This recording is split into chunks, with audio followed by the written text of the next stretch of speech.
Shalom Jemaat yang terkasih, kembali lagi dalam Renungan Tekad, temukan kebenaran Allah yang dahsyat. Mari kita berdoa.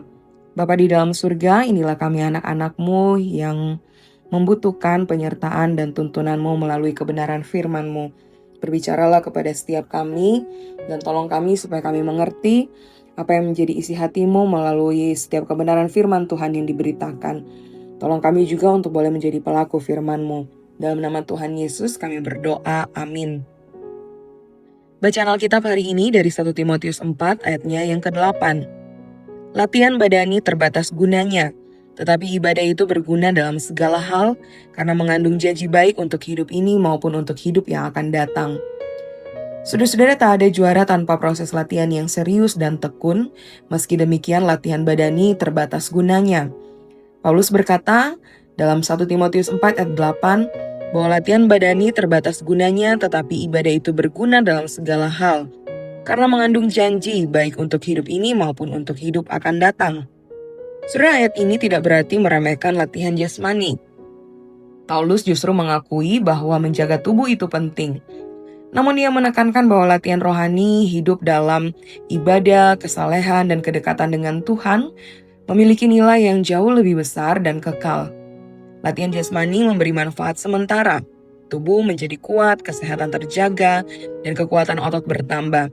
Tetapi latihan rohani membentuk karakter kita, arah hidup, dan keintiman hubungan kita dengan Tuhan.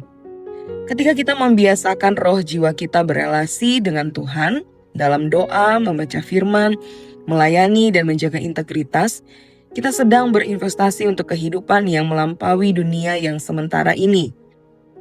Kesalehan tidak hanya berguna membawa damai, hikmat, dan kekuatan dalam pergumulan kita sehari-hari, tetapi juga kita bawa hingga nanti di kekekalan.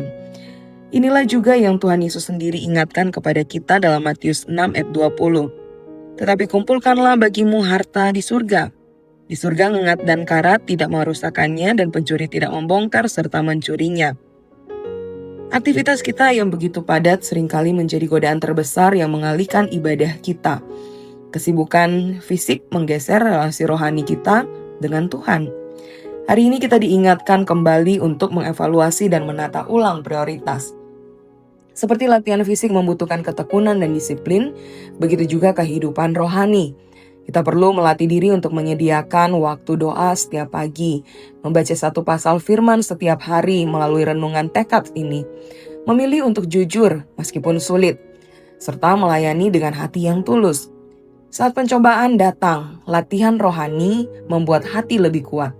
Ketika tekanan hidup menimpa, kita menemukan damai yang tidak tergantung pada keadaan. Dan latihan rohani perlahan membentuk kita menjadi pribadi serupa Kristus. Mari kita berdoa. Tuhan, tolong kami supaya apa yang kami baca, renungkan, dan dengarkan ini boleh kami lakukan di dalam kehidupan kami. Kami memohon pertolongan yang daripada-Mu. Di dalam nama Tuhan Yesus kami bawa doa ini, amin. Selamat melakukan kebenaran firman Tuhan yang dahsyat. Tuhan menolong setiap kita. Dan bagi saudara-saudara yang rindu untuk kami dukung di dalam doa, silakan bisa menuliskan di link pokok-pokok doa yang kami sediakan pada tayangan ini. Tuhan memberkati.